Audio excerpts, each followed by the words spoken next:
Hi, thanks for joining me. My name is Christopher Lockhead, and I'm the Chief Marketing Officer at Mercury. And today we're going to talk about what Gartner calls one of the top 5 issues, which is IT governance. Now, the question is, why is IT governance such a hot issue today?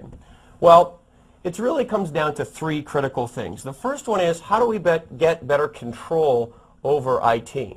IT plays a seminal role in automating all of the critical functions of a business today, and getting return and making sure that IT is delivering business value is critical.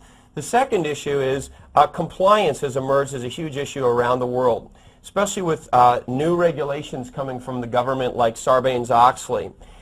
There's a straight line between the chairman's office and the CIO's office, because to comply with something like SOX, you've got to modify business processes. And today, about 90% of key business processes, especially financial ones, are automated in software. So compliance initiatives, by default, become IT initiatives. And the last is this notion of alignment.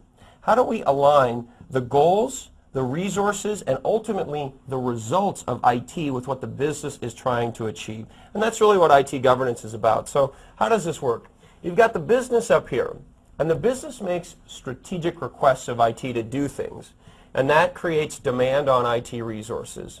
So for example, the VP of Sales shows up in the CIO's office and says, we want to reach a broader market and we want to sell more of our product on the internet. That creates demand for new applications on the internet to sell stuff. The CFO shows up in the CIO's office and says, we need to modify, for example, our SAP systems to comply with Sarbanes-Oxley. More demand on IT. The next is, we need to manage the entire portfolio of projects that IT is working on, what's called project and portfolio management. And what this is about is specifically managing the people, the priorities, the projects, and the processes, all the P's within IT, and doing it in a broad way.